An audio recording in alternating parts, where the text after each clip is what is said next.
Hi, I'm Isaac Hayes III, founder and CEO of Fanbase. Fanbase is a free to download, free to use, next generation social media platform that allows anyone to have followers and subscribers on the same page. Fanbase was built through investment dollars from equity crowdfunding from the Jobs Act. People just like you helped build Fanbase. and we're looking for more people to help build Fanbase. We are currently raising $17 million in a Regulation A crowdfund on Start Engine. We've already crossed $2.1 million, but we're looking to raise more capital from people just like you that deserve the opportunity to invest in early stage startups without having to be accredited investors. So right now, I'd like you to go to startengine.com/fanbase and invest. The minimum to invest is $399. That gets you 60 shares of stock in Fanbase right now, today. And then use Fanbase to connect with friends, grow your audience, and be you without limits.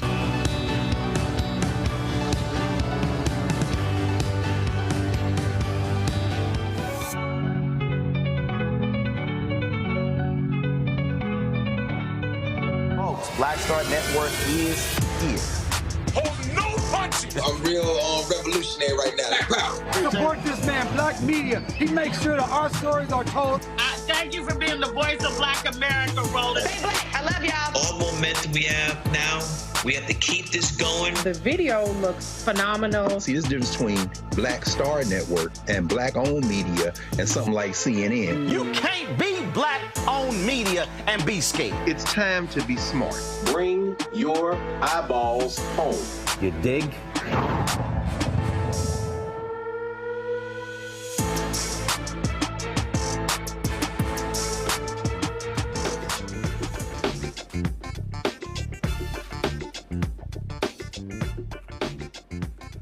Folks, today's Tuesday, December 17th, 2024. Coming up on Roland Martin Unfiltered, streaming live on the Black Star Network. Justice Juan Merchan has rejected Donald Trump's argument that his hush money trial was tainted, and he is not going to drop the case, saying the immunity from the Supreme Court doesn't apply in this case. The Department of Justice finds a troubling pattern of civil rights violations by the Mount Vernon, New York Police Department. A school shooting took place in Madison, Wisconsin, and we have the latest updates. Also, folks, Congresswoman Alexandria Ocasio-Cortez loses a ranking committee chair to a 74-year-old Democrat. The Democrats need to understand it's time to turn the page on its old leadership. It's a lot we're going to unpack on today's show. It's time to bring the funk. I'm Roland Martin Unfiltered on the Black Star Network. Let's go. He's got it. Whatever the miss, he's on it. Whatever it is, he's got the scoop, the fact, the find. And when it breaks, he's right on time and it's rolling. Best believe he's knowing. Putting it down from sports to news to politics. With entertainment just for kicks, he's rolling.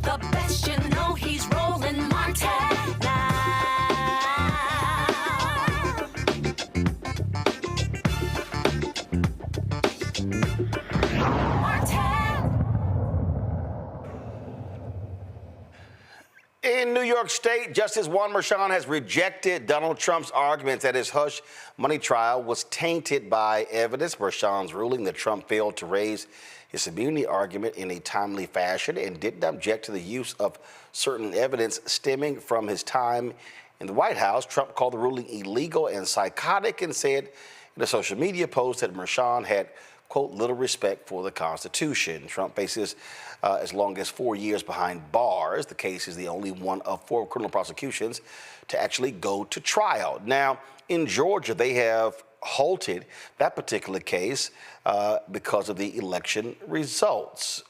Here's what I don't understand. Here's a new one. Donald Trump is also now saying that, that was jury misconduct. Can you say this is just more Trump bullshit over and over and over? That's exactly what we have going on here. And so this is no shock that he would be saying all of this because he doesn't believe in accountability and he frankly thinks he can do whatever it is that he wants to do. All right, let's break it down with our panel today. Of course, Mustafa Santiago Ali, former senior advisor, environmental justice at the EPA, joins us right now. Dr. Larry Walker, professor out of Florida. Doc, glad to have you here. Derek Jackson, also state representative in Georgia, glad to have you here as well. So let's get this thing started. Here's the thing that I'm still, Derek, I'm going to start with you. I don't know why the folks in Georgia are halting this. That's a state case. The memo that says, a president can be prosecuted, that's federal. That has nothing to do with the state case. And so I'm glad to see that this judge in New York State has rejected the argument of throwing out the guilty verdict. No, the verdict should not be thrown out. He was convicted. It should hold. You're exactly right, Roland. I mean, the case right here in Georgia, Fulton County, where I stand today, should move forward. I mean, it's a state case. There's no change in the evidence. He broke a state law. And in my humble opinion, when you think about where we are in another few weeks, you're going to have an individual with 34 felonies to occupy the Oval Office. And so I ask my Republican friends, what does it mean for a country like ours to have the rule of law? If you have an individual who, should not be tried federal or state, they're guilty, well, not guilty, but allegedly broke the law. I mean, we have them on tape, Roland. So I think the DA, Fonnie Willis, should move forward with this case, regardless if he is in the Oval Office or not. Larry? It's one of the, I guess the best descriptor is, justice for me and not for thee, as it relates to the comments you just read, Roland. Listen, we have I could say two-tier, we have like a 3 or 4-tier justice system in terms of how it works, depending how much power and also your race. And I think this is a clear example. My colleague just talked about, and you mentioned, the case being dropped in Georgia. And I'm glad the judge stood, steadfast, because, we can't keep having these conversations about people who commit crimes. Particularly, we talk about nonviolent offenders all the time, and folks get thrown in for years. And then, someone who commits multiple crimes, again, a serial crime committer, across multiple states over multiple decades, gets to walk away. It's not fair. You can't talk about the importance of, holding people accountable. It certainly is an example for the country or for young people, because once again, we see that there's a tiered justice system, this intersects with race and power. So this confirms, all the conversations we had. Roland, this is another reason why we need to have conversations about how racism and power work in America in terms, and also we having generational wealth. So this is, like I said, I'm glad the judge, stood the ground. This is the right thing to do as it relates to, once again, we hear a lot about the rule of law. So if you believe in the rule of law, then everyone should be held accountable. But once again, we see how not every individual is treated the same, and that is going to continue over the next couple of years. Mustafa. James Baldwin once said, "I can't believe what you say because I see what you do." So when we look, at the Supreme Court and it says equal justice under law, we have to ask the question, as the brothers have already shared, what does that really mean inside of our country? We know that Donald Trump for 50 plus years now has been able to either skate the law or been able to buy his way out of situations. And we've seen it play out in many of these various cases that have been brought forward. So, there comes a moment when the country has to make a decision. The Republican Party has to make a decision. If they want to be seen as a legitimate party, if they want to be seen as someone who actually believes in the rule of law, and if the answer to that is yes, then they should be calling out these injustices that we continue to see when each time Donald Trump is able to find a way, a loophole, or just to thumb his nose at the law when everyday people don't have that opportunity.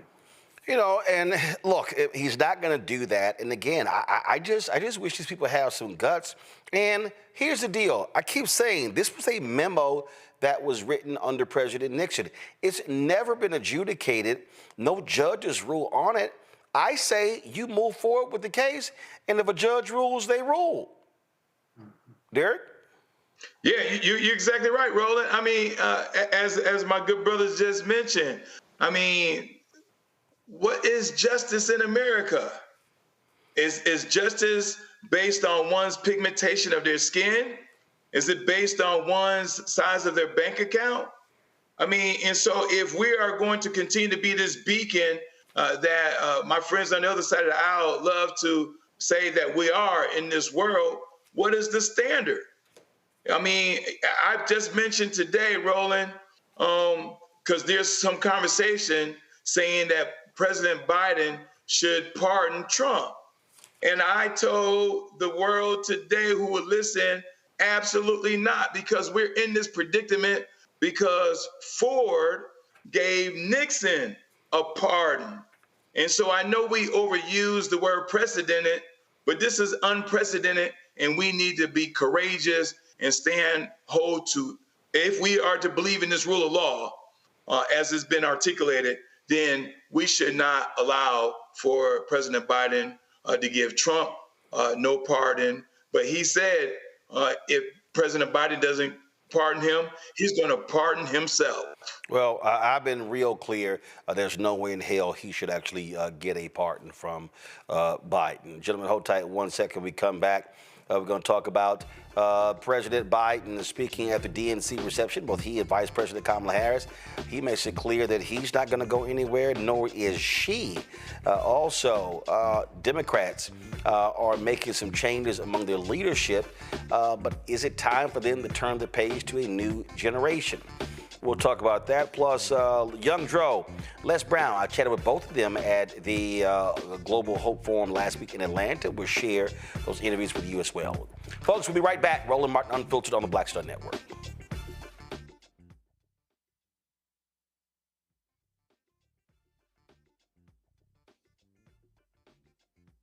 What's up, y'all? Look, Fanbase is more than a platform. It's a movement to empower creators, offering a unique opportunity for everyday people to invest in Black-owned tech, infrastructure, and help shape the future of social media.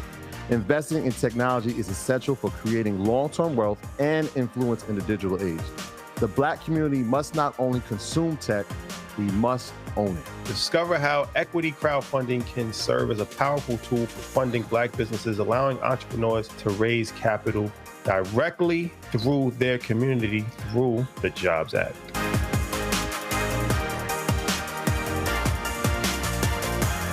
The next, A Balanced Life with me, Dr. Jackie, we're talking about leveling up, or to put it another way, living your very best life.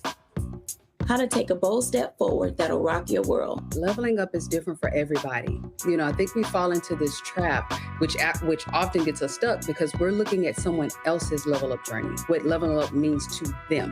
For some, it might be a business venture. For some, it might be a relationship situation, but it's different for everybody. It's all a part of A Balanced Life. That's next on Black Star Network. Hatred on the streets, a horrific scene, a white nationalist rally that descended into deadly violence. White people are losing their damn minds. As an angry pro-Trump mob storms the U.S. Capitol, we're about to see the rise of what I call white minority resistance. We have seen white folks in this country who simply cannot tolerate Black folks voting. I think what we're seeing is the inevitable result of violent denial. This is part of American history. Every time that people of color have made progress, whether real or symbolic, there has been what Carol Anderson at Emory University calls white rage as a backlash. This is the rise of the Proud Boys and the Boogaloo Boys. America, there's going to be more of this. Here's all the Proud Boys, guys. This country is getting increasingly racist in its behaviors and its attitudes because of the fear of white people. The fear that they're taking our jobs, they're taking our resources, they're taking our women. This is white fear.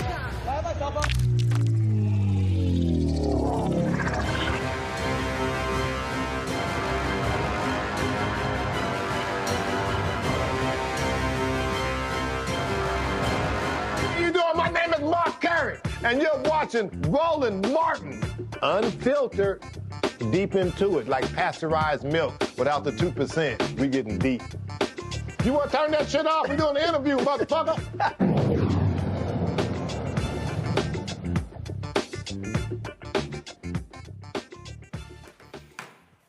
Folks, the House Democrats are picking their committee leadership, and there have been some changes.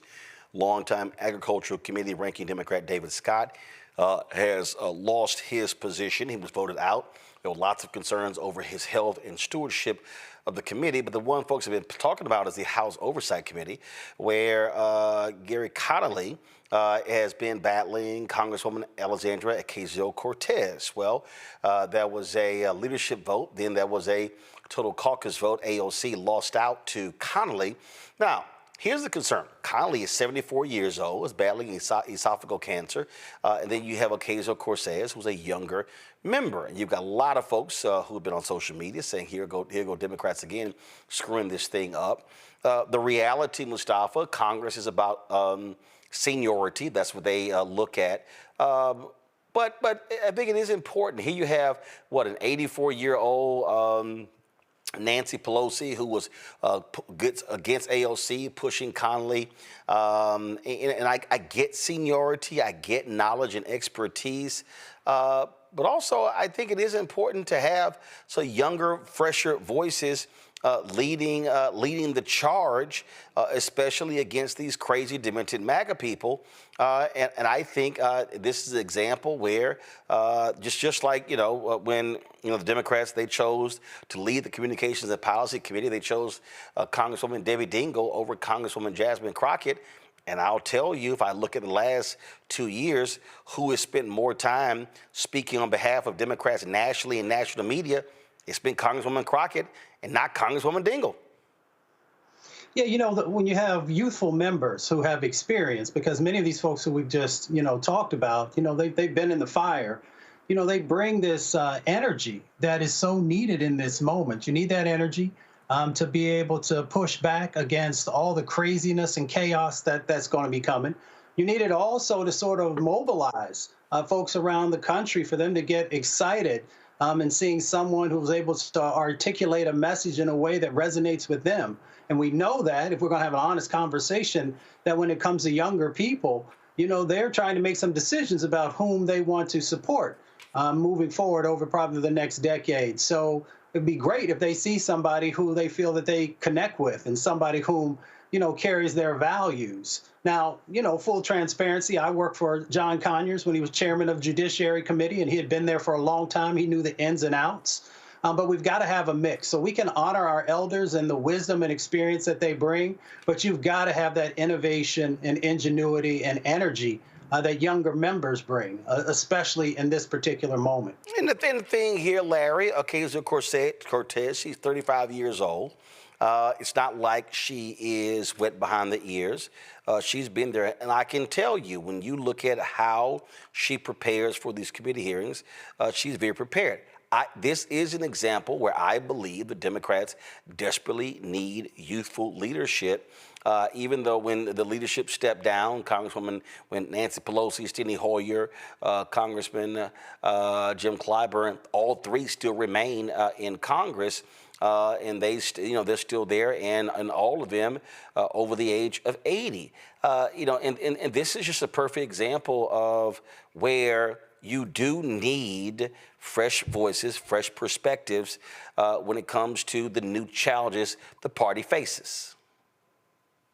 So the Democratic Party needs a communication reset. And so you talked about Congresswoman AOC, obviously just losing the vote this afternoon. And there are a lot of red flags with this. You just talked about, former, Nancy Pelosi, former Speaker Nancy Pelosi, behind the scenes working the phones and working members quite hard to make sure AOC wasn't the chair of the committee. Now, as Mustafa said, we were both congressional staffers and worked for senior members who were either chair or ranking members on committees. And listen, I get the seniority system and how it works. But when you talked about Congresswoman AOC and then you mentioned Congresswoman Crockett, both extraordinary communicators to communicate to a new generation of voters. So you have to appeal, particularly we saw the electorate and we saw some young voters, mostly white voters, lean more right, but also a lot of, voters from minoritized backgrounds not sit out and not vote. You need to re-energize the base and those individuals who feel disenchanted, don't feel like the party is speaking for them. This is not the way to go to do it. One of the things I want to add is you mentioned Congresswoman Crockett. I think I read after she lost recently in terms of the opportunity for a post to Congresswoman Dingell that she said she wasn't going to seek a leadership position again. So you can't do this. Another challenge the Democrats are going to have when it comes to, these young members, particularly who are excellent communicators, is they may decide just to, serve their constituents and do less press. Congresswoman AOC really campaigned extraordinarily hard for VP Harris. She was everywhere. And so was Congresswoman Crockett. You have to do a better job empowering the next generation. And the biggest complaint when people talk about term limits is exactly what we see here. Members of Congress who've been around for decades advocating for someone else who's been around for a long time, and while at the same time ignoring that you need a new generation of voices. Listen, Roland, going back to Dr. King, and he understood this, right? You need to have another generation empower young people to make sure that your legacy lives on after you're gone. Well, Derek, when it comes to Congress, their notion of empowering young people is to put them in charge when they're 60. And that's the sad part, Roland. You cannot encourage those under the age of 35 telling them, wait your turn. I mean, we're all young enough to remember when there was a young Barack Obama, and a lot of the senior Democrats said to Barack, wait your turn. Now is not your turn. And Barack, he resisted that. He said, no, there's an urgency of now. Here's the other point that I would definitely want to add to what Larry and Mustafa has already articulated, Roland. I read something where the average age for Democrats up on the Hill is 66. The average age for Republican is 50. And so we got to, as a Democrat, we got to ask ourselves, are we going to be about this fight, or are we going to do the status quo? See, because status quo, in my humble opinion, is not going to get us where we need to be in 2025 and 2026. We have some very strong young leaders who have truly proven that they understand the issues. They can be about that young base to help us win. So I say to those like James Carville, who continue to repeat the same old story over and over again the last 3 decades, that they know best. And so I say to James Carville, we appreciate what you said, appreciate where you all got us. Now it's our turn. Well, I'd also say you don't actually need a title to actually make these appearances, to go on air. And so that's one of the things that's important. I've never believed that. I mean, when I was in my 20s and 30s, I couldn't stand when people say, it's time to pass the baton. I'm like, listen, y'all can keep the baton. We run a whole different race. Y'all knock yourselves out. And so that's the approach I've always taken, and I will continue to take. All right, folks, got to go to break. We come back. President Biden, Vice President Kamala Harris, both of them speak at the DNC holiday reception. Both talk about the future of the party. Also, today, Vice President Kamala Harris spoke in Maryland, where she gave a speech speaking to young folks, talking about a path forward. We'll show you both of those right here on Roland Martin Unfiltered on the Black Star Network.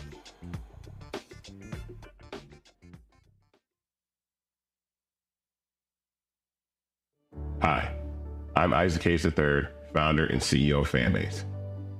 Fanbase is a free-to-download, free-to-use, next-generation social media platform that allows anyone to have followers and subscribers on the same page. Fanbase was built through investment dollars from equity crowdfunding from the Jobs Act. People just like you helped build Fanbase, and we're looking for more people to help build Fanbase. We are currently raising $17 million in a Regulation A crowdfund on Start Engine. We've already crossed $2.1 million, but we're looking to raise more capital from people just like you that deserve the opportunity to invest in early-stage startups without having to be accredited investors. So right now, I'd like you to go to startengine.com/fanbase and invest. The minimum to invest is $399. That gets you 60 shares of stock in Fanbase right now, today. And then use Fanbase to connect with friends, grow your audience, and be you without limits.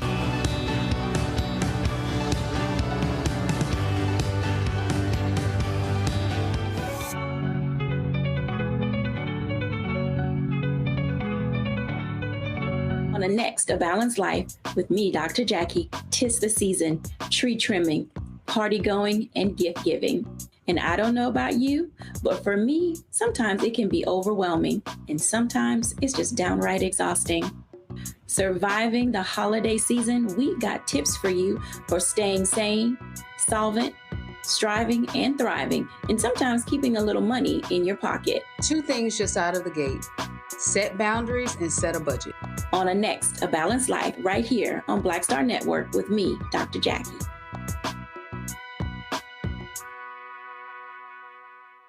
On the next Get Wealthy with me, Deborah Owens, America's Wealth Coach, are you working hard and yet your performance doesn't reflect your paycheck?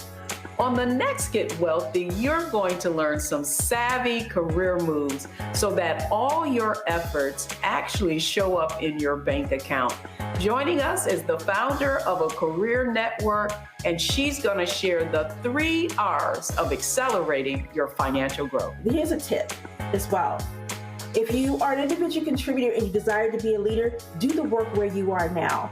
Because if you do the work where you are now, when you do reach the level, you'll be prepared to stay there. Right here on Get Wealthy, only on Black Star Network.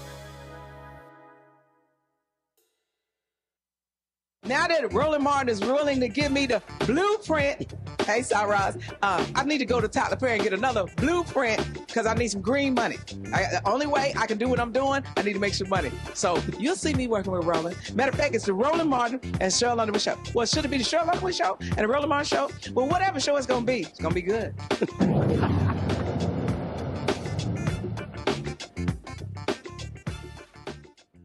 Vice President Kamala Harris was in Maryland today talking to young folks with a message for them about focusing on the future. Here is what she had to say. Indoor Air Quality, LLC dispatcher, and service year option member, Lauren Muir. Keep clapping.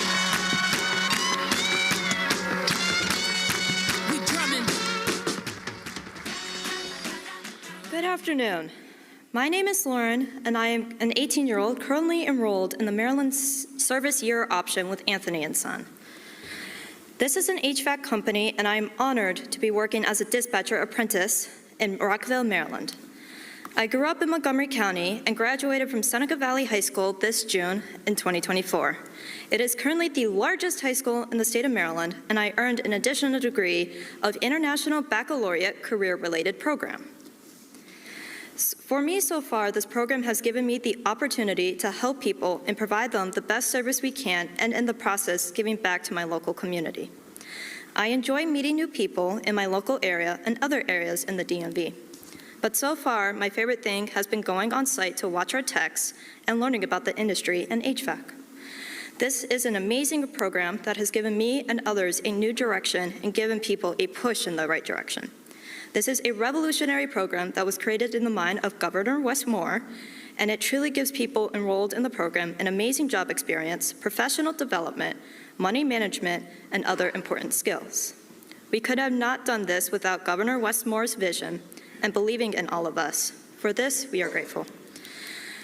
She has a strong commitment to supporting youth and young adults, and she is all about empowering us and being successful in our endeavors. She is committed to building strong relationships and ensuring all voices are heard. She is a trailblazer, thoughtful, inspirational, and she is our 49th Vice President. She is the true definition of service. And now, it is my honor to introduce the first woman to be elected Vice President of the United States, Kamala Harris.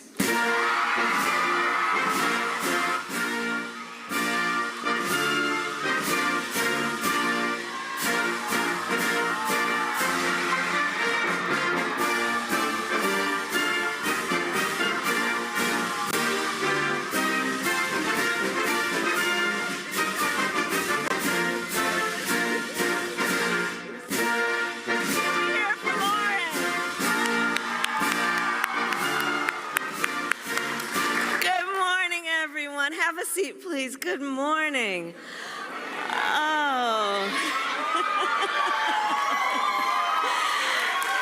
Oh, I just love seeing all of our young leaders. You know, when I look out at all of you, I know and I feel so strongly the future of our country is bright. It is bright because of all of you. And I want to thank Lauren for her kind words and her commitment to your community, Lauren, and for the example you are setting. It is so good to see all of you. So, well, you know what? So let me start with just what has happened actually yesterday before I begin my other comments about the horrific shooting yesterday in Madison, Wisconsin. Of course, it's another school shooting, another community being torn about and torn apart by gun violence. And of course, our nation mourns for those who were killed, and we pray for the recovery of those who were injured and for the entire community. But look, as we hold our loved ones close this holiday season, we as a nation must renew our commitment to end the horror of gun violence, both mass shootings and everyday gun violence that touches so many communities in our nation. We must end it, and we must be committed to have the courage to know that solutions are in hand, but we need elected leaders to have the courage to step up and do the right thing.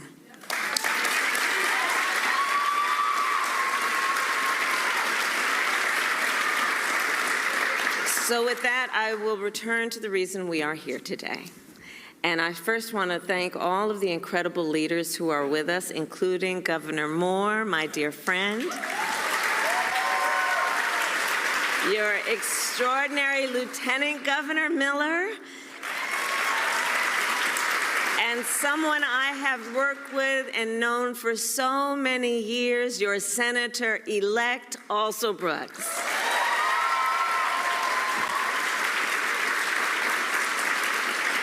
And to all the young leaders who are here, I thank you for your service to the people of Maryland. Because look, each one of you has decided to dedicate yourself to the work of service, the work of lifting up the condition of other people, people who often you may never meet. The work you do in service will affect people who for the most part will never know your names. But their lives, because of your work and your dedication, will forever be touched in a positive way. You know, I do believe that public service is a noble calling. It is noble work. And it is an expression of optimism,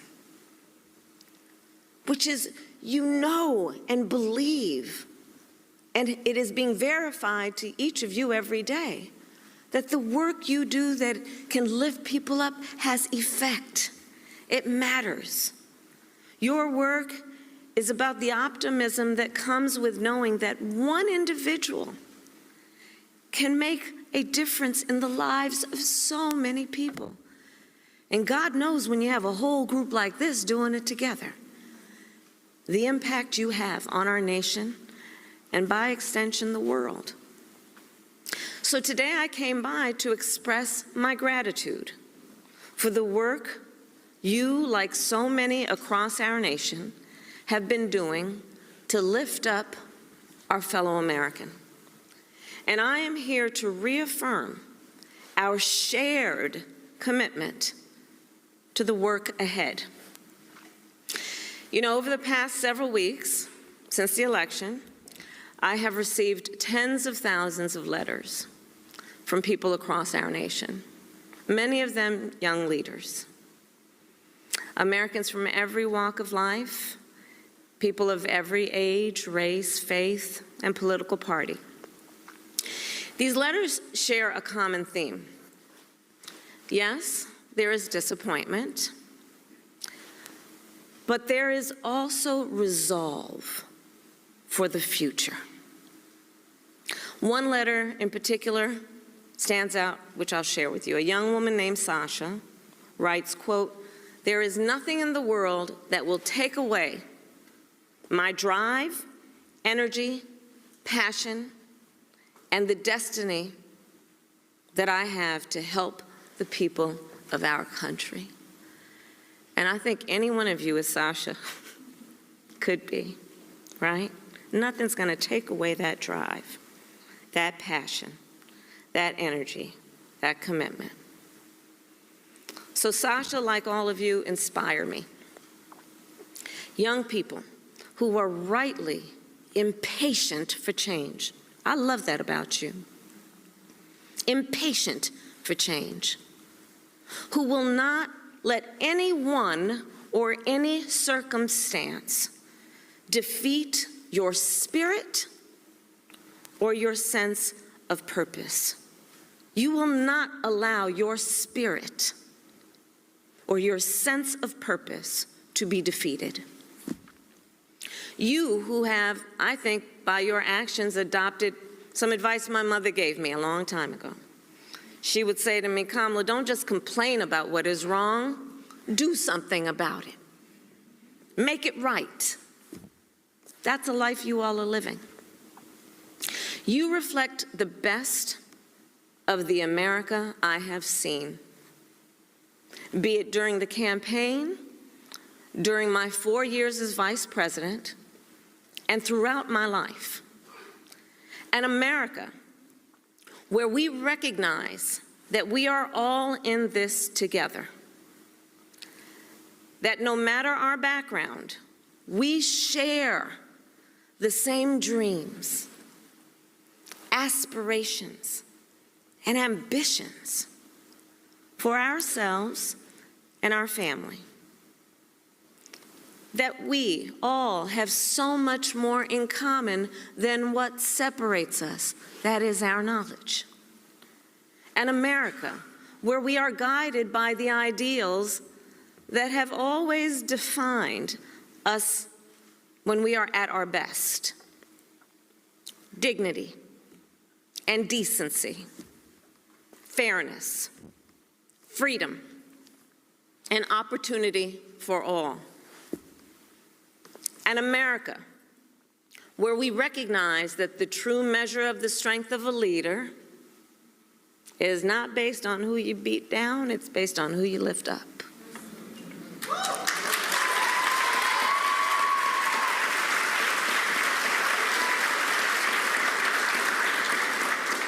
And the story of America's progress, you all know history. The story of America's progress, when we have made progress, in many ways is the story of people who stayed true to their ideals, even in the face of difficulty. The story of Americans who, yes, faced disappointment, but did not grow weary. Did not grow weary, who faced setbacks but did not give up. People who refused to let the light of America's promise dim or burn out in moments of challenge. The movements for civil rights, women's rights, workers' rights, the United States of America itself would never have come to be if people had given up their cause after a court case or a battle or an election did not go their way. What Sasha wrote and what we here know is that in moments like this, the true test of our character is how resilient and persistent we are to pursue the future that we all can see. The true test of our commitment is whether, in the face of an obstacle, do we throw up our hands or do we roll up our sleeves? And as we approach,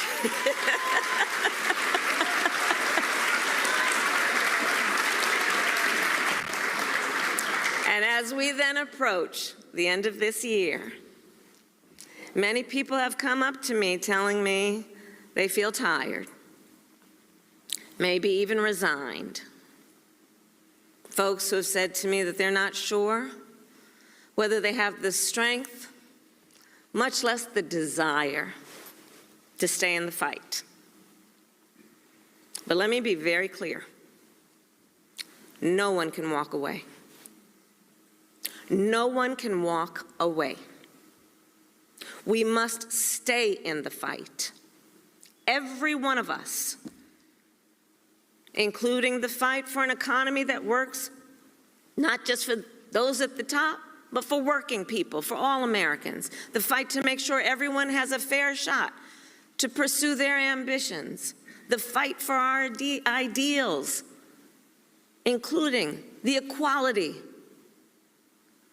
among us, the freedoms to which we are entitled, the dignity that we possess and is possessed by every one of us. So we must stay in the fight, because that is the responsibility, in my opinion, that comes with the privilege of being an American. And that responsibility has always then fueled the American experiment. In our country, you see, the recognition that we are all created equal with certain fundamental rights and freedoms, the belief that here in our country anything is possible, the promise of America itself is a powerful yet fragile idea. Powerful because it has inspired billions of people and made it possible for us to become the strongest, most prosperous nation in the world. Yet fragile, because that idea is only as strong as our willingness to fight for it. Only as strong as our faith that we, the people, are the ones who make it real. So I will say this as we close out this year. I ask of you this, that those here and anyone watching, that you will not walk away, that you will stay true to your spirit and your sense of purpose, that you will continue to fight for the promise of America. And I ask you to remember the context in which you exist. Yeah, I did that.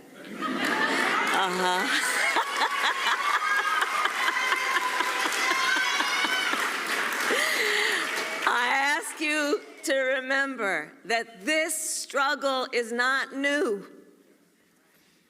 It goes back nearly 250 years to Lexington and Concord. Generation after generation, it has been driven by those who love our country, cherish its ideals, and refuse to sit passive while our ideals are under assault. And now this fight to keep the light of America's promise and to ensure it burns bright, well, this fight now, it continues with you. You are its heirs. We are its heirs. So I'll end with this. Get some rest over the holidays. Spend time with the people you love, You know, I believe family comes in many forms. There's family by blood and there's family by love. I urge you then, after you have had some rest, in fact, I challenge you to come back ready to chart our path to the future. Chin up, shoulders back, forever impatient for change, and like Sasha, ready to summon your drive, your energy, your passion to help our fellow Americans, and be ready to get back to work, fighting for opportunity and freedom, fighting for fairness and dignity, and fighting for this country we love and the future we share. God bless you, and God bless the United States of America.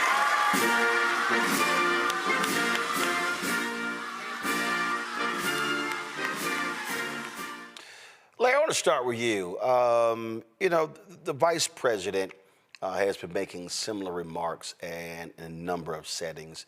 The different Christmas parties she's been having at the vice president's residence. I mean, obviously there are a lot of people who are troubled, who are bothered by the election results, who are still angered, folks who are upset with what has gone on. They're angry that she lost, and she said you can't give up. You got to stay in this, and I think that is a critical message. And even when President Biden was speaking at, I'm going to play that in a bit, at the DNC holiday reception, when he talked about, kid, you're not going anywhere. He would say the same thing to her, that you have to stay in the fight. It's, you know, the world is not over because she lost the presidential race. Yeah, you know, you're right, Roland. She's been pretty consistent since the election in terms of highlighting why, you know, obviously it's a broader message for individuals who voted for her, but also she is sending messages to individuals to let them know that she's certainly going to run for political office at some other point. She's young enough, and we just talked about the issue with Democrats and age, but she is part of that, you know, that next generation of policymakers who have a great deal of experience. And so, you know, Roland, yeah, she's telling people to stay in the fight. It's certainly noted in terms of, you know, Black folks throughout our history in this country have faced multiple ups and downs as the fight for racial justice, particularly when it comes to, you know, Black political empowerment. I do want to note, Roland, that, you know, her message is really important, particularly to young voters. But for Black folks in particular, we've been playing at this game in terms of looking for a fair and equitable society for generations. And she highlighted that some people have told her tired. I've talked to a lot of Black folks who are simply exhausted. But I'm highlighting this because we have to talk about the impact that this fight for racial justice, it has on our overall well-being, and we have to acknowledge that. But I do think it's important for Black folks that particularly we need the young Black voters to empower them to run for public office. Certainly we need to fund those elections. But like I said, I look forward to seeing the path, the journey that, that's laying forward for VP Harris, including maybe for the rumors running for governor of the state of California or other possible, opportunities. But she's right. The fight is ongoing, but we have to recognize the overall impact it has on our well-being. Well, the thing here, Mustafa, that I think a lot of people need to understand is that this ain't Burger King. You ain't going to always get it your way. And there are going to be fights. There are going to be difficult days ahead. And to me, I think people need to understand that and recognize that, as she said, go spend some time with friends and loved ones and family, get some rest, and come back, get in the fight. No, I mean, she's exactly right, but I think we also have to have an honest conversation. I'm reminded of the words of Fannie Lou Hamer when she said, "I'm sick and tired of being sick and tired." So for me, what that means is that, yes, we take a moment to recharge, but we also got to start to do things differently. On this show, we continue to highlight for folks of them making the right investments with the right types of organizations who are out there on the ground and not waiting until the last minute. So people get sick and tired of folks continuing to do that. We talked earlier about folks not wanting to create space for younger people to be able to move into leadership positions. So that's another way of burning people out, and they get sick and tired of continuing to knock their head against the wall. So I agree with the vice president about us getting back into the fight. The question becomes, especially for me coming out of a social justice movement, is what does that fight look like? And will my voice be honored in that space? Will the organizations that are out there on the front lines get the resources they need so that we don't have to continue to hit our heads against the wall, because we know how to do the work. We know how to get people energized. We know how to get people engaged in what's going on. So we have to ask that question. Are we willing to finally begin to create these 21st centuries that are so necessary and stop operating from 20th century sort of paradigms that we continue to do? So yes, to the things that the vice president shared. But the question also becomes that when we come back energized, when we come back ready to do the work, will we also be able to put in new systems and new ways of doing things so that we can get the wins on the board? You're not going to win every election. Doesn't matter if it's a local election all the way up to the federal. But we do have to make sure that we are creating an opportunity, a foundation, so that if folks do everything that they're supposed to do correctly, that we can be competitive moving forward. Well, that's why, Derek, I believe it requires a plan of action. We lost Jim Lawson this year, the architect of the Niagara movement. And I go back to the interview I did with him in 2018 when he said they spent 6 months meeting and discussing why they wanted to do this movement. Then they spent 6 months discussing what they were going to do.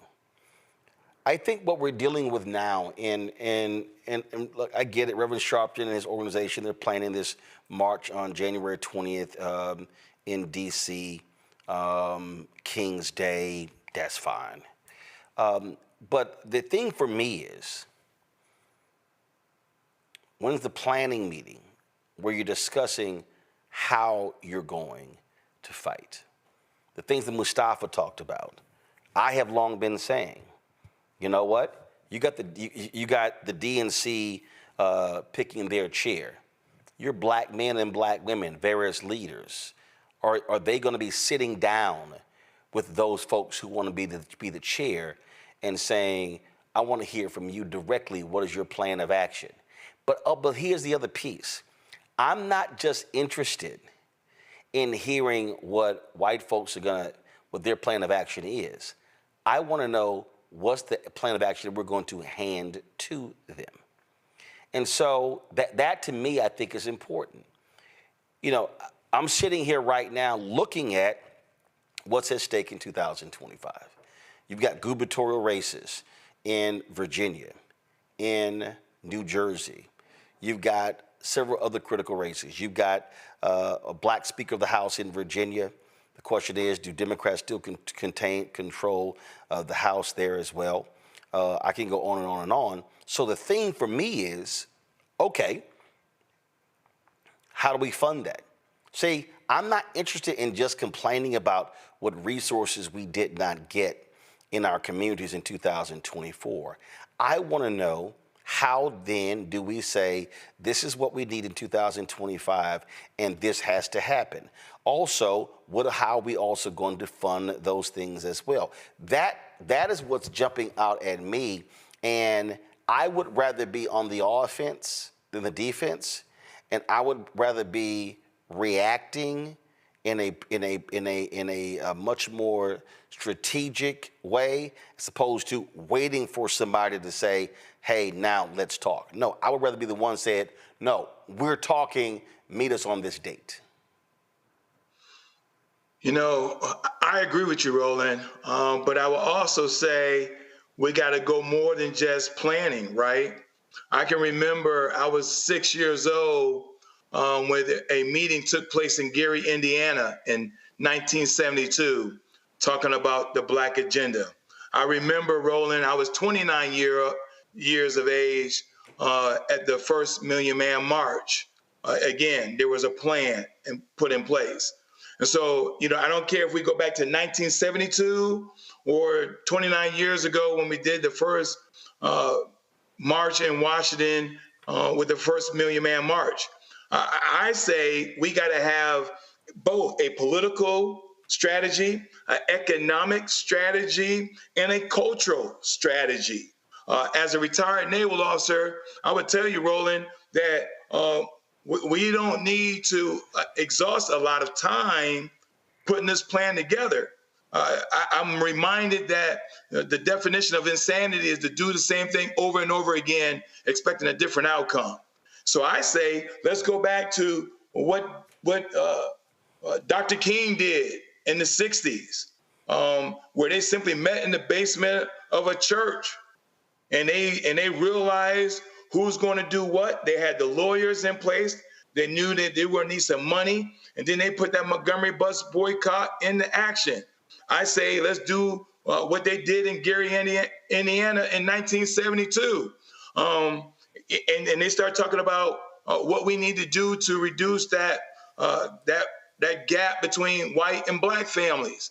And so, yes, I agree we need to have a strategy, but the urgency is right now. We cannot wait. We should be planning on what we're going to execute in 2025, these upcoming elections a year from now. We should be planning what we're going to do in 2026, when a lot of folks are going to be running at the U.S. Senator and Congress and the likes and governor. And then 2028, we just need to knock the cobwebs off, Roland, on some plans that worked effectively 50 years ago. But the reason I have to push back on that, because I think the problem is those were meetings, those were not plans. When I look at the Million Man March, that was a gathering. There was actually no plan. There was actually no plan that came out of the Million Man March. And then the 10th anniversary, you had almost 400,000 that met. There was no plan. There was conversations about stuff, but there was no plan. 20th anniversary, you had a couple 100,000. Same thing. Conversation, no plan. What I'm saying is, I believe that the mistake is gathering, and then you have to say, well, why are we gathering? I believe a gathering should be to launch something, to announce something, to give people the steps on where we're going. I don't believe in having a gathering just to have a gathering. So when people call me Mustafa and they say, well, Roland, let's meet, I then go, about what? What are we meeting about? I then go, who else is going to be there? What are we trying, what's the point of the get together? Listen, they had a White House Christmas holiday reception this morning. I was there, and I got a chance to say a couple of things to President Biden after he finished speaking. And afterward, the people came up to me and they said, you know, there are things we need to do. And I'll go, okay, fine. When is it? Who's going to be there? And then if I go to it, I'm then going to say, okay, what are we doing? I believe that when you look at Gary, Indiana, the Black Political Convention in Gary, the mistake that came out of Gary is that they resolved that the future of Black America was dependent upon a political strategy. They actually left out the economic piece, and that was a mistake. I believe that it was great, it was wonderful that we gathered at the Million Man March. But what happens after that? And how do you keep that going? What is that agenda? All those things that you have to do to keep it moving forward. That's what jumps out at me. And I just believe that when you talk about it now, and like, for instance, I've made it clear to some people, we are still constituents. So what is going to be the Black agenda that's put in front of Trump and the Republicans? Not sit out, but what's the Black agenda? We are still constituents. And so that, to me, I think is what is so critical. And I haven't seen it yet. Maybe those conversations are taking place, but I haven't seen it. I'll be very curious to know what that is, because also I would say from a media standpoint, you're going to need a media strategy to also get the word out about what you're trying to do.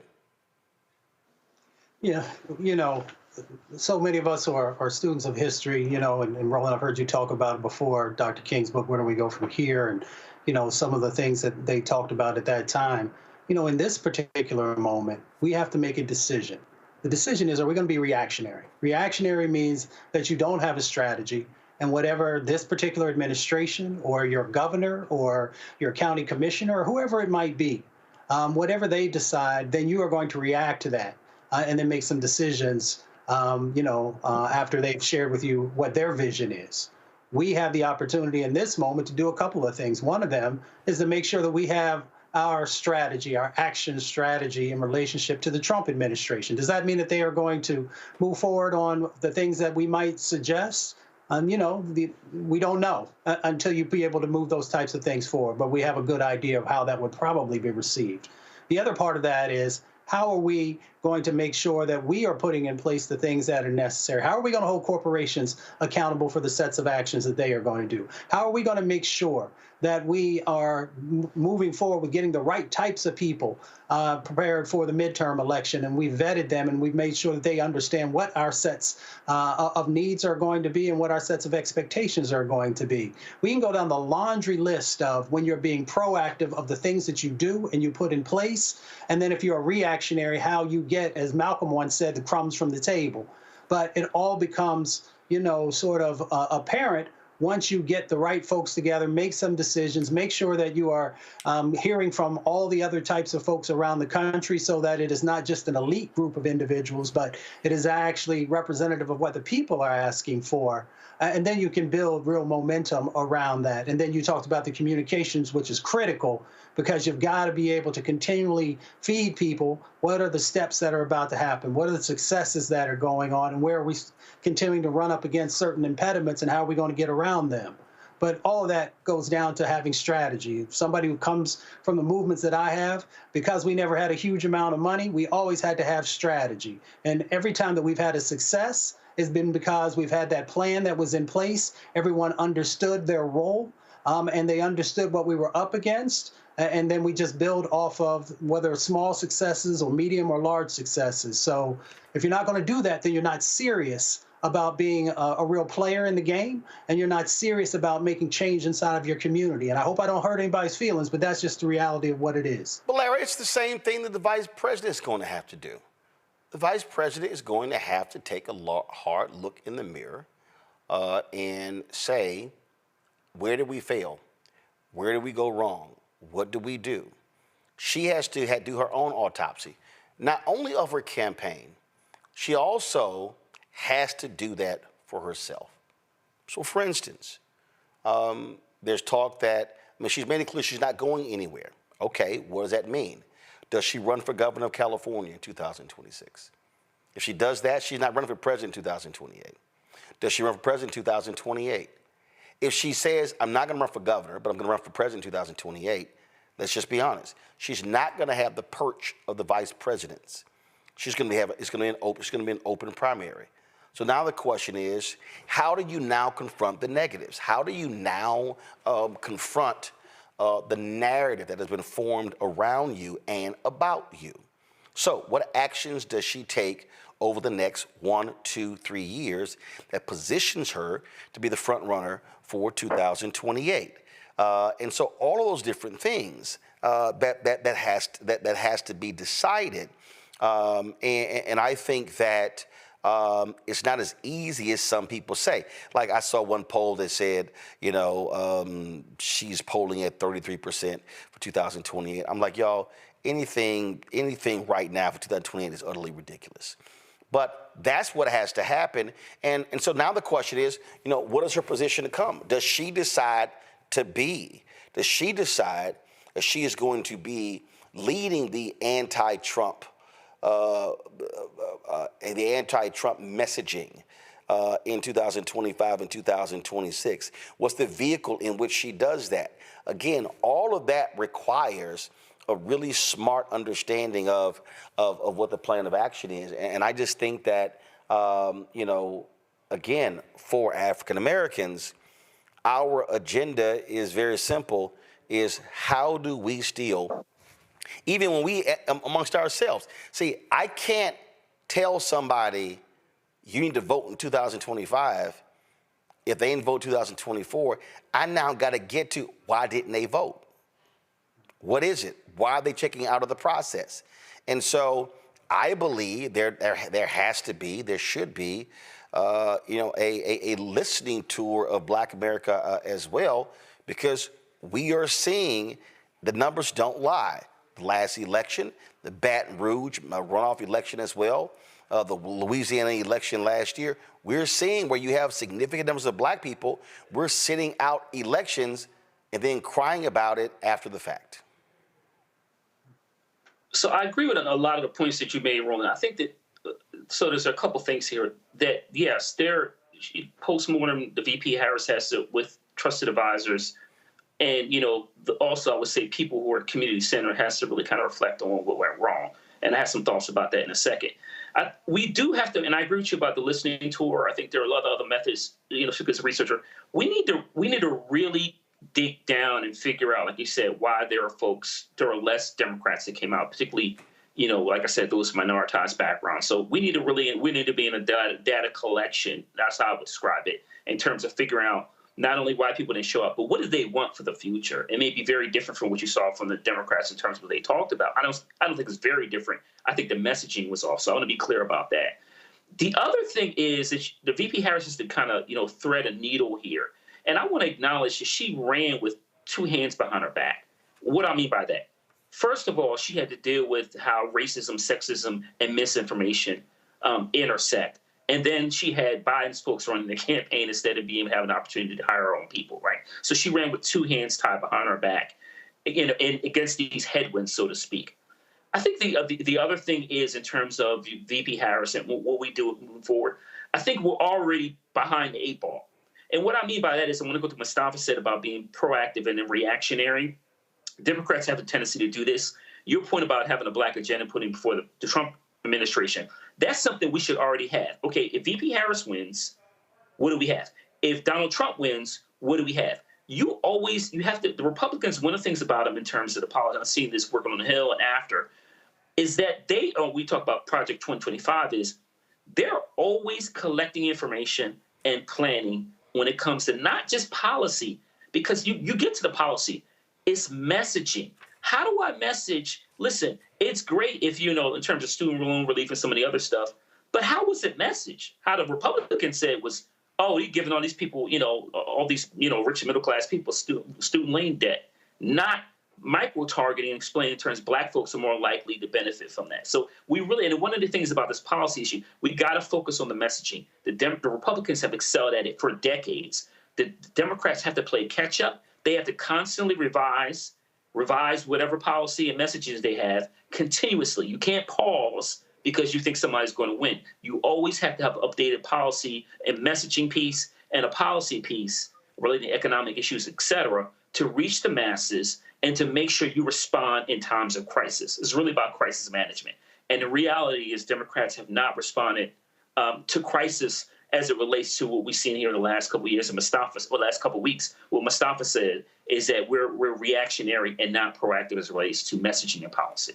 Absolutely. And I think how you communicate, what you communicate is all critically important, but also, Derek, who you communicate to. It's there. The recipe for winning is there, but you also have to execute that. And there were a lot of flaws, and there were a lot of things that were going against the vice president in this race, and also some of the Senate races. And we have to also understand, take a hard look at, the upcoming Senate races, and many of them in red states, and what that means. How do you flip those voters? But also, I'm looking at Black people. How do we get Black folks to understand that the couch cannot be an option for us? You're exactly right, Roland. I know here in Georgia, 3 million registered voters did not vote in Georgia.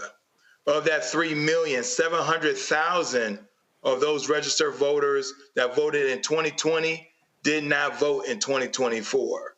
But we also got to be honest here, Roland. I mean, I heard former President Bill Clinton, he gave his forensic analysis, but I also heard former President Barack Obama gave his analysis, and they were miles apart. Bill Clinton was talking about identity politics. Barack Obama was saying, speak to your base. And so we as Democrats, we got to ask ourselves, do we want to still do this thing called identity politics, where we're trying to have a message for everyone in every way? And I think that's a non-starter, to be honest, because if you look at the Republicans, Roland, the Republicans only speak to one individual. That is the white man. They don't even speak to white women. Whereas Democrats, we trying to speak to everyone. Yeah, but you have to, and that's what I say. First of all, listen, the Republicans have it easy. You're right or hard right, okay? And the reality is the Democratic tent is a larger tent, and that's what you have to do. And so guess what? That ain't going anywhere. That ain't going anywhere. So Democrats can complain about, quote, identity politics. Everything in politics is identity politics. Income, education, rural versus urban. That's all identity politics. But the only time they criticize identity politics is when typically it involves race. And then you could say gender, you could say sexual orientation, but typically it's race. What I continue to suggest that Democrats are going to have to figure out, and they're going to have to be honest, Democrats are going to have to deal with this. Democrats are going to have to understand white fear. They're going to have to understand how the buttons of white fear are pushed. They need to perfect example. Democrats are sitting here talking about, oh, we've got to figure out how to talk to these working class voters. You pass the policies. So it's not policy. It's not. The defining point that Democrats can have to confront, it's culture. It's culture. And they have to confront whiteness. And white Democrats are going to have to be honest about this. The Bernie Sanders of the world, they're going to have to understand whiteness is real. Elizabeth Warren, whiteness is real. You've got Tim Ryan, former congressman, he ran for Senate, lost to J.D. Vance. He threw out this dumbass suggestion in Newsweek, oh, we should move the D.C. national office headquarters from Washington, D.C. to Youngstown, Ohio. That's stupid. That's stupid. Because you got crushed in Youngstown. And those white voters in Ohio, they're voting on culture. They're not voting on economics. Because if white voters were actually voting on economics, then it would have been a landslide victory for Vice President Kamala Harris. That's just a fact. And I think, Derek, I just think it's hard for Democrats to want to have to look in the mirror and address whiteness. I agree with you, Roland. But if you think about if we're going to do an analysis during that 107 days of her campaign, there were a few areas that tripped her up. Gaza was one, right? And so if you think about Gaza was an issue up in Michigan, right? They were telling you this is an issue. This was an issue in Pennsylvania and Wisconsin. Wasn't so much an issue down here in Georgia. Down here in Georgia, the issue was talking about the economy. And the sad part is, Roland, Georgia has a very strong economy, but we as Democrats just do not fight back mis and disinformation. we tend to try to take the high road instead of meeting them where they are and get down low with them and say, no, this is a very strong economy. In fact, the economy is so strong, places like Georgia has $19 billion surplus. And the reason why the economy is strong is because the Biden-Harris, they passed, the CHIPS and Science Act. They passed Inflation Reduction Act, the American Rescue Act. And they cap insulin. And tell that story that will influence and impact whites, Black, Latinos, Hispanic, and everyone else. But you were dealing with a situation, and I heard this from pollsters with the Vice President Harris's campaign. It didn't matter what they say. They just didn't believe it. They held nothing against Donald Trump. Nothing. Not the criminal convictions, not January 6th, not COVID, none of that stuff. Didn't hold any of it against him. It just made no sense whatsoever. So, listen, we'll see what happens, but the bottom line is a lot of work to do. As the VP said, let's get some rest, let's recharge, get re-energized, get back in the game. Got to go to a break. We come back. Les Brown, I chatted with him when we were at the Hope Global Forum. We'll have that conversation for you next right here on Roland Martin Unfiltered on the Black Star Network. Support the work that we do. Join our Bring the Funk fan club. You can join us via Cash App by using this QR code for Stripe. Make your donations here. You can also send your check and money order. P.O. Box 57196, Washington, D.C. 20037-0196. PayPal, R. Martin Unfiltered. Venmo, RM Unfiltered. Zelle, Roland at RolandSMartin.com. Roland at RolandMartinUnfiltered.com. Be sure to download the Black Star Network app, Apple phone, Android phone, Apple TV, Android TV, Roku, Amazon Fire TV, Xbox One, Samsung Smart TV. You can also, of course, get a copy of my book, White Fear, How the Browning of America is Making White Folks Lose Their Minds, available at bookstores nationwide. And don't forget to get your Roland Martin Unfiltered gear, your merchandise, new shirts, FAFO 2025. And also, don't blame me, I voted for the black woman. All of that. RolandMartinUnfiltered.com, BlackStarNetwork.com, RolandMartin.creator-spring.com. I'll be right back.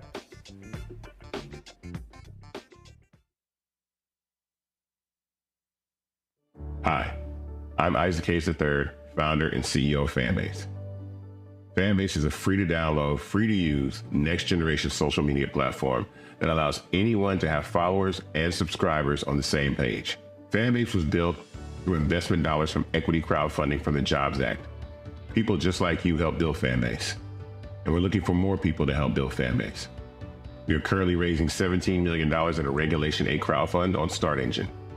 We've already crossed $2.1 million, but we're looking to raise more capital from people just like you that deserve the opportunity to invest in early-stage startups without having to be accredited investors. So right now, I'd like you to go to startengine.com/fanbase and invest. The minimum to invest is $399. That gets you 60 shares of stock in Fanbase right now, today. And then use Fanbase to connect with friends, grow your audience, and be you without limits.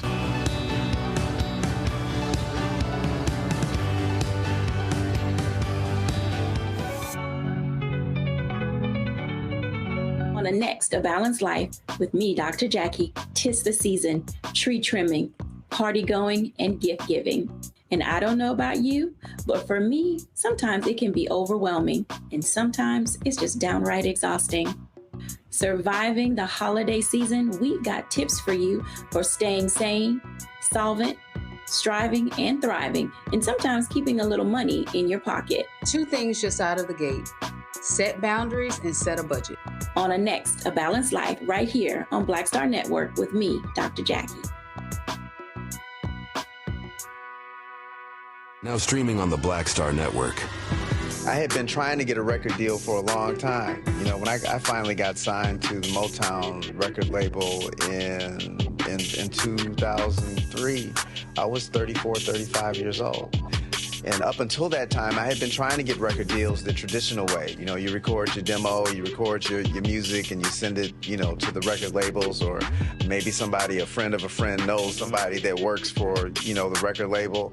And really, chemistry was that was my last ditch effort at being in the music business. How long have you been trying? I've been trying since I was a teenager. Wow. And you know, and I'm grateful that it didn't. I'm grateful that it happened when it happened, because I wasn't prepared, you know, as a teenager to embrace all that comes with a career in the music industry.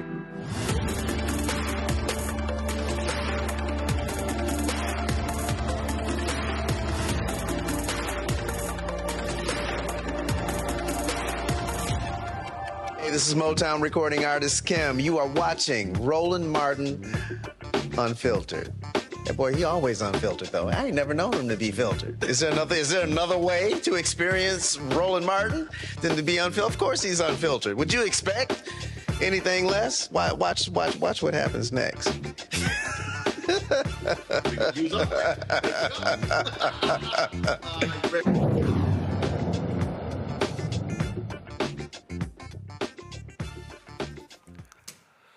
Les Brown's one of America's top motivational speakers. We caught up with him at the Hope Global Forum last week in Atlanta. Here you go. All right, Les Brown, I see you again here at the 10th Annual Hope Global Forums. How you doing? Man, I'm doing great. I'm cancer-free, debt-free, and drama-free. See, I like all three of those. You know, I tell folk all the time, I said, I can't do drama, I don't do stress. If you got all that, you got to go somewhere else. Without any question. Listen, man, I'm 80, and one of the things that I believe, when you wake up in the morning and open up your eyes and you're in your right mind, everything else is gravy. That's bro, you wake up, you go, all right, arms work, legs work, eyes work. Yeah. All right, cool, let's go ahead and get the day started. Let's do this. We are living in just a constantly evolving society. And one of the things that I was just on a conference call, we were talking about this post-election, and people are, you know, the folk who supported the vice president, they are, you know, frustrated and angry and upset and bothered. And I've got millennials and Gen Z who are like, man, we're tired. And I keep saying, listen, I get all that. I said, but we come from a history of people who couldn't afford to be tired. Thank you very much. You know, just think about James Weldon Johnson. Stony the road we trod, bitter the chastening rod, felt in the days when hope unborn had died. Yet with a steady beat have not our weary feet come to the place for which our fathers sighed. We have come over a way that with tears have been watered. We've come treading a path through the blood of the slaughtered. Things didn't turn out the way that we wanted them to turn out. So what? It's time to move on. This is a time it requires mental resiliency, because stuff's going to be happening in life. Life is going to be lifing. Right, life will be lifing. Yes, think it not strange that you face the fiery furnaces of this world. You will, not you might, you will have tribulations. And the other thing is, all disruptions are pregnant with new possibilities. Life is lived going forward, but we learn from it looking back. And there are things that you've gone through, that I've gone through, that had we not gone through those things, we would not be who we are right now. Yep. And so when we shift our focus on being a victim, like you said, and decide, you remember the Black Eagle, when people would call on and tell him, my man, Joe Madison, yes. Joe Madison, their problems, he would listen, and then he said, what are you going to do about it? Right. Okay, and that's the big question. What are we going to do about it? Right. What we can do, we're in that place where Peter Drucker said that we must unlearn, learn, and relearn. There are a lot of people failing now because they're using old keys trying to open up new doors of opportunities. So we are one skill set from building our own economy, one skill set from creating a new life. So this is the era of accelerated change, overwhelming complexity, and tremendous competition. And the same thing that you've done to establish a voice of change and empowerment for people in your path, you are modeling what all of us have to do, how to make a way out of no way because of the stand that you've decided to take with your life and answering a call on your life. I had a conversation literally on Sunday. I was at the vice president's residence for a brunch.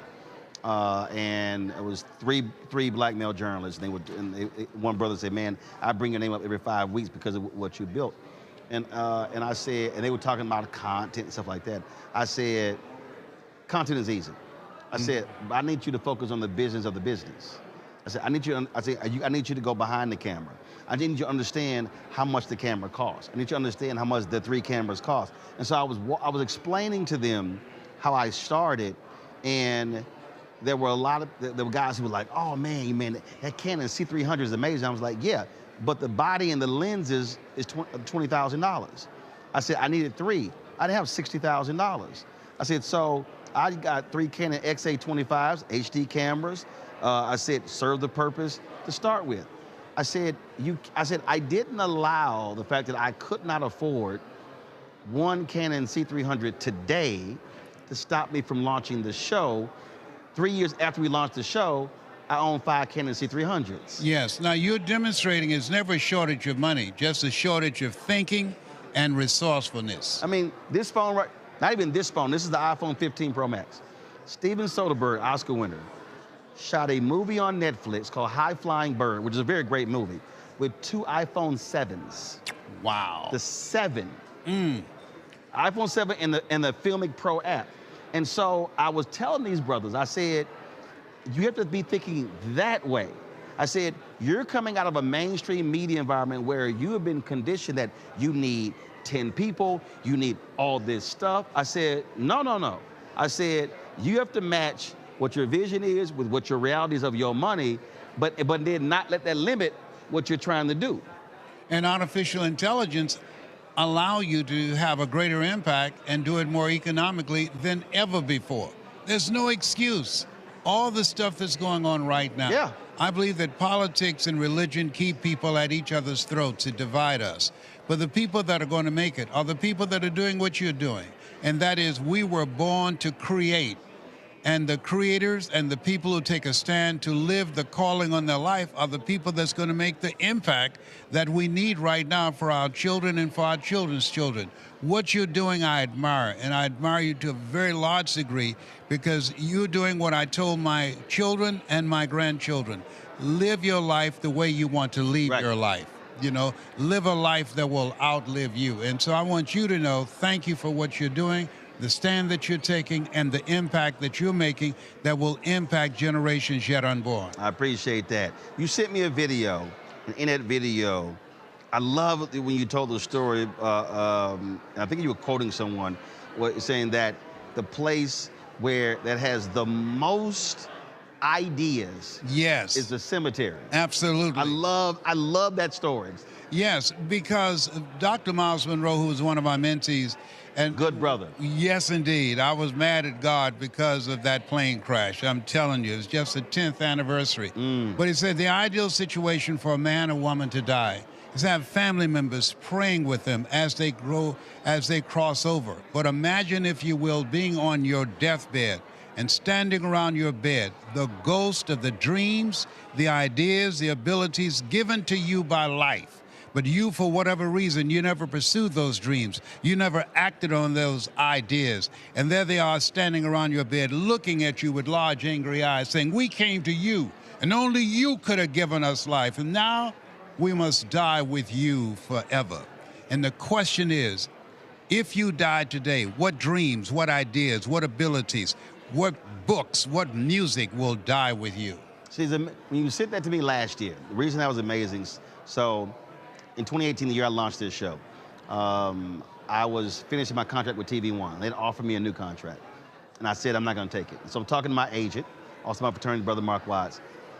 And Mark said, it's easy money. I said, no, it's not. I said, because I knew what it would limit me. And I said, sure, Mark, it's $330,000. I said, but I know what it's going to, I said, they will still be determined what I can and cannot do. But this is what I told him. I said, and it was June 2018. I said, Mark, I'm 49. I said, what I want to do, I don't know any other black journalist who is in position to do this. And I said to him, I said, I'm young enough to have the energy to do it, but I'm old enough to where I'm at an optimum, I didn't say maximum, I'm at an optimum level of energy, knowledge, and resources that if I don't do this and I sign that deal, I'll never do it. And he was like, that's me. Wow. And I said, I'm telling you. Yes. I mean, and I knew it. But there's something else you have. Relationships. People who believe in you. That's a part of your resource. Because that was a good call. What you're saying and what we're encouraging you to do, bet on you. Most people don't have the courage to do what you've done. They are allowing themselves to be governed by their fear. As we know, God has not given us a spirit of fear, but of power and of love and of sound. But here's the other thing about fear. What I tell folks is, I said, fear is also empowering. Yes. I said, so but it's a flip side. For me, it's not the fear of failure, it's the fear of not trying. Yes, yes, and dying a life. That's what I'm fearing. Yes, and dying the life of regrets. Absolutely. And so you are modeling what you're telling people to do every day. I see people out here today and heartbroken and spirits broken, and I experience the same thing that other people experience. But we can't stay there. Right. Life is moving on. Tell them, we've had marriages, we've had divorces, we've had health issues. You had all of those different things, all different things. But it's crazy when I'm having these conversations with people, and I just say, seriously, I just want you to start.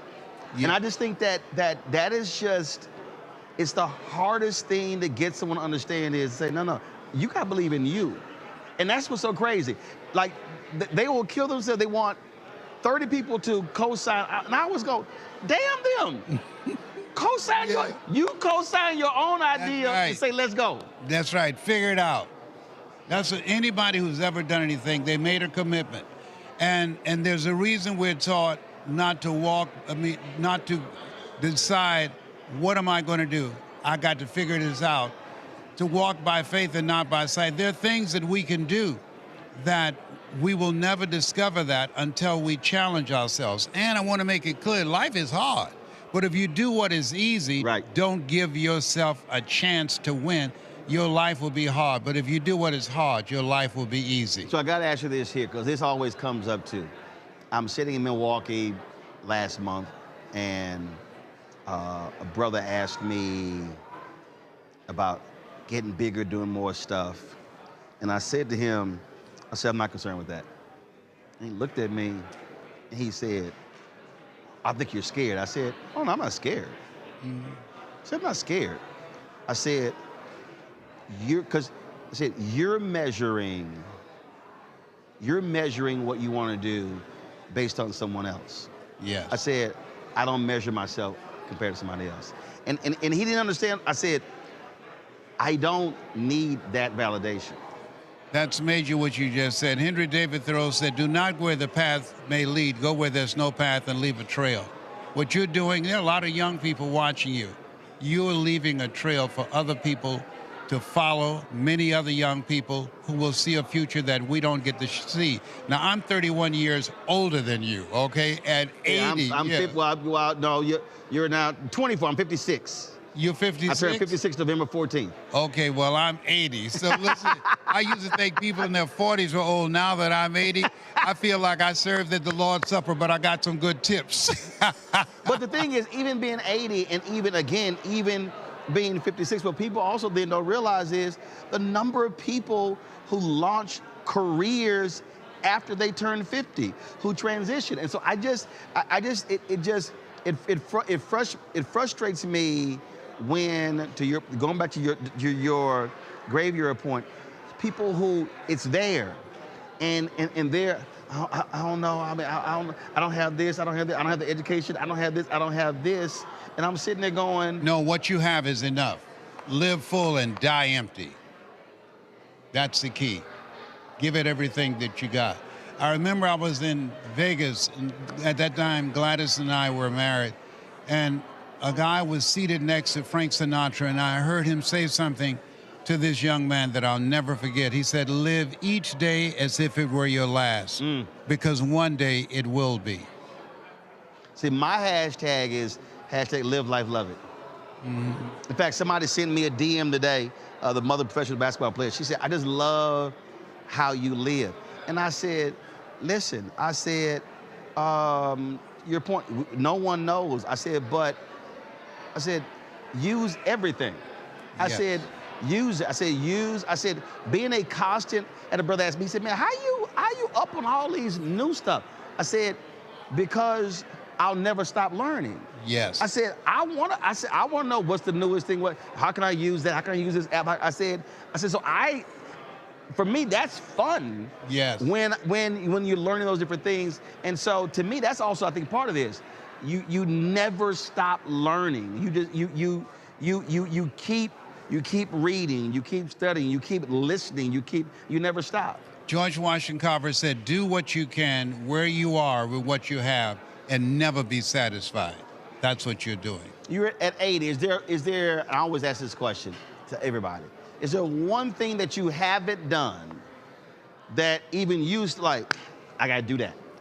I'm doing it right now. And that is when Miles Monroe said to me, Les Brown, there's no success without successors. So now what I'm doing is training people who have a story, have experiences, that want to learn how to tell their story so that people don't just hear the story, but feel the story and take them to a place in themselves that they can't go by themselves and transform that audience individually and collectively. There's a science to that. I've perfected this. I've been doing this for 53 years. And so now I've got to, at this stage of my life, teach others who are hungry, willing to put in the time and effort to learn how to do this, because we need new voices of hope and inspiration now. Do you emphasize the value of authenticity?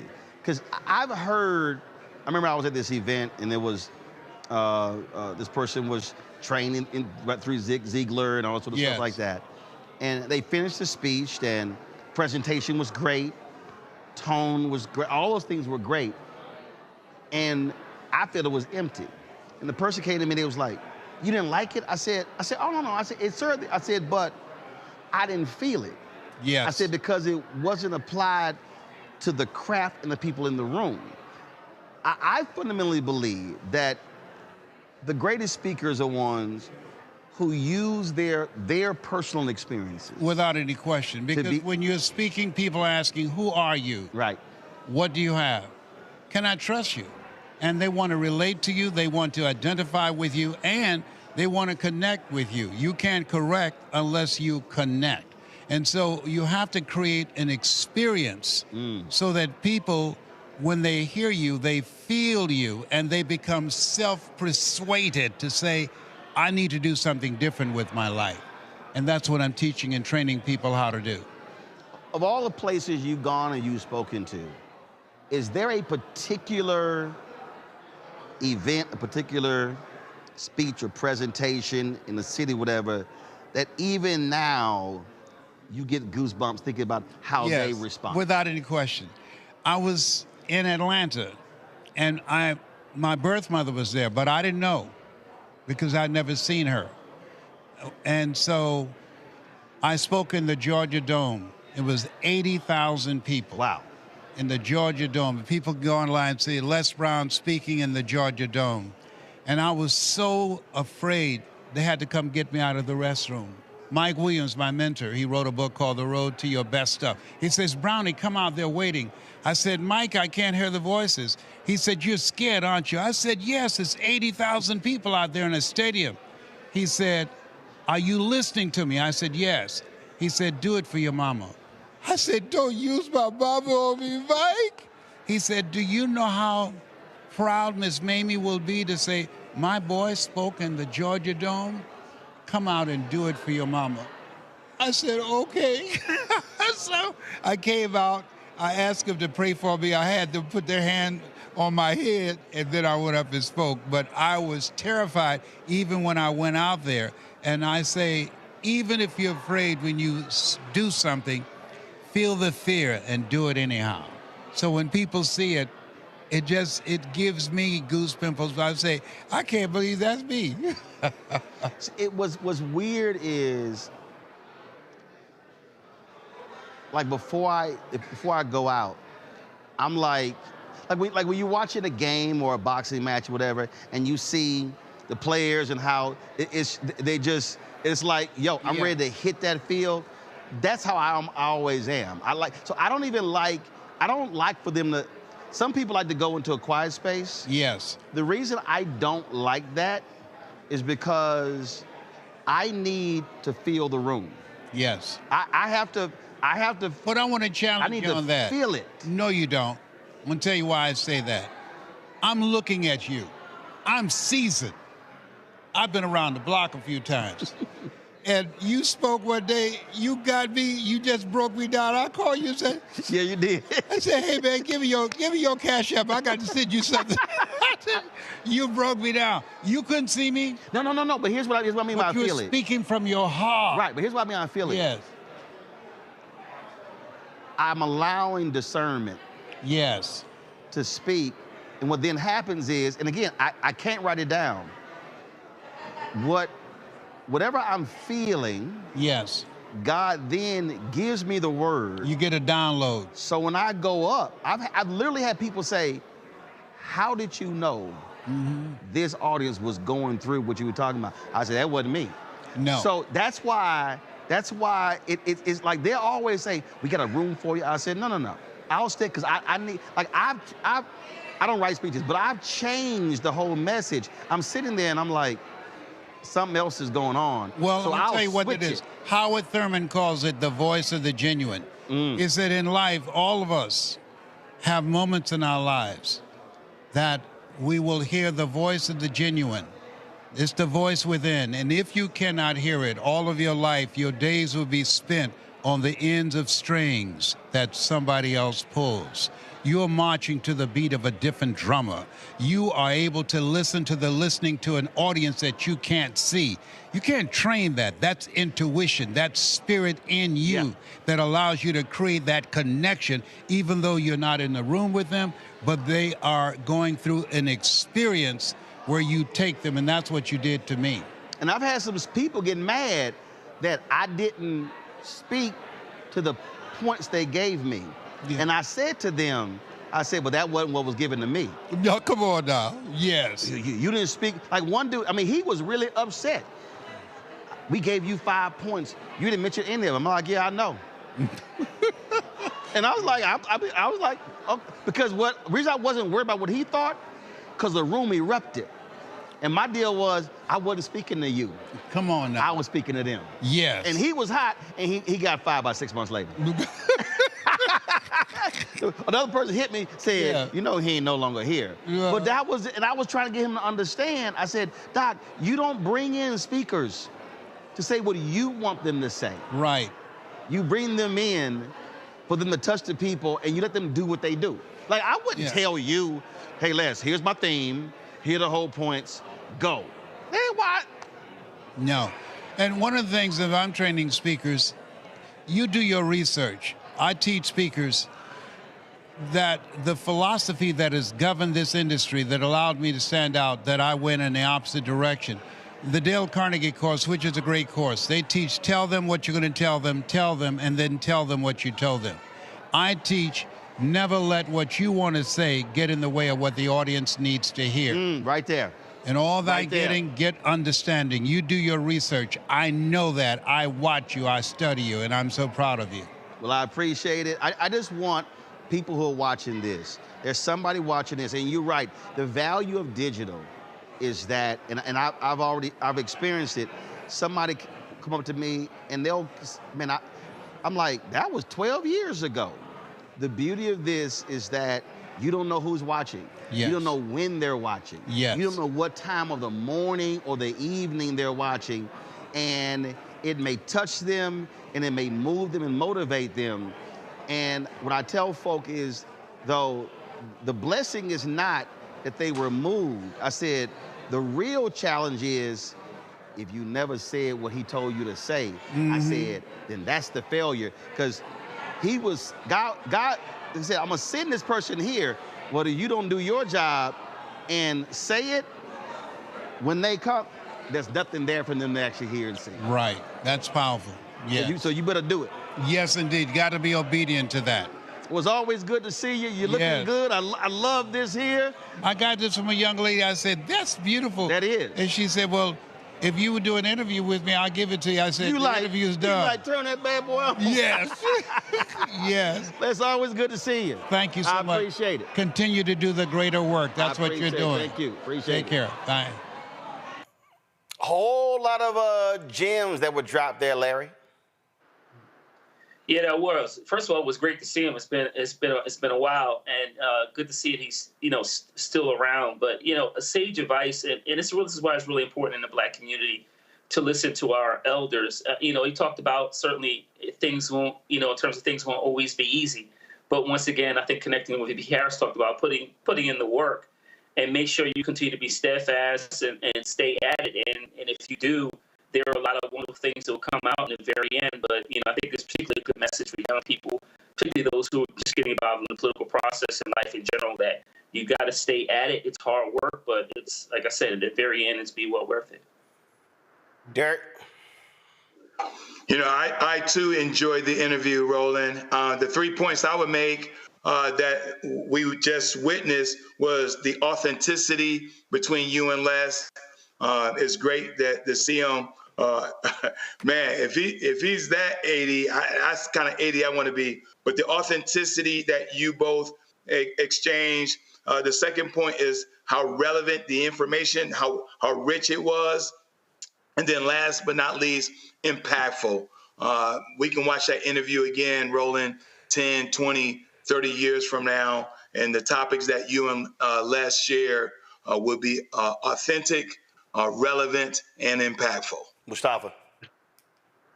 I think some of the most important things that were shared is, do you have the courage to bet on yourself?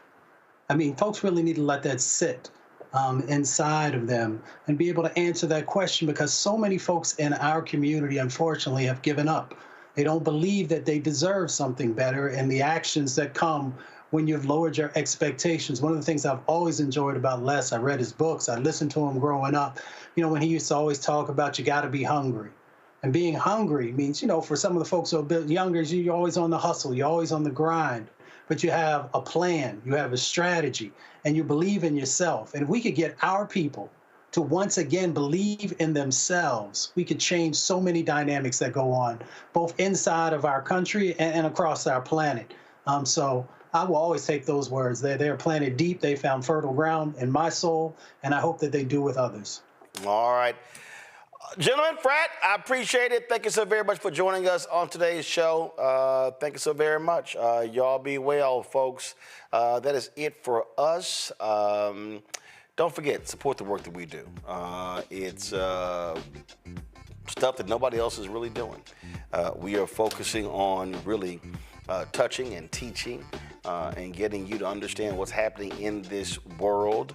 And so your resources, your support is always greatly appreciated and needed. So do me a favor, if you want to give to us via Cash App. I told you Cash App changed all of their policy, that they close all of our accounts. So if you want to support us, you can give us Cash App via Stripe using this QR code right here. You can also send your check and money order to P.O. Box 57196, Washington, D.C., 20037-0196. PayPal, R. Martin Unfiltered. Venmo is RM Unfiltered. Zelle, Roland at RolandSMartin.com. Roland at RolandMartinUnfiltered.com. Don't forget, you can also download the Black Star Network app, Apple phone, Android phone, Apple TV, Android TV, Roku, Amazon Fire TV, Xbox One, Samsung Smart TV. Also, be sure to get a copy of my book, White Fear, How the Browning of America is Making White Folks Lose Their Minds. Available at bookstores nationwide. Get the audio version on Audible. And, of course, be sure to get Roland Martin Unfiltered merchandise. You can get that, all of that at blackstarnetwork.com. RolandMartinUnfiltered.com, and of course, right there at RolandMartin.creator-spring.com. Folks, that's it. I'll see y'all tomorrow right here on the Black Star Network. Holla! Black Star Network is here. Oh, no punch! I'm real revolutionary right now. Thank you for being the voice of Black America. All momentum we have now, we have to keep this going. The video looks phenomenal. See, there's a difference between Black Star Network and black-owned media and something like CNN. You can't be black-owned media and be scared. It's time to be smart. Bring your eyeballs home. You dig?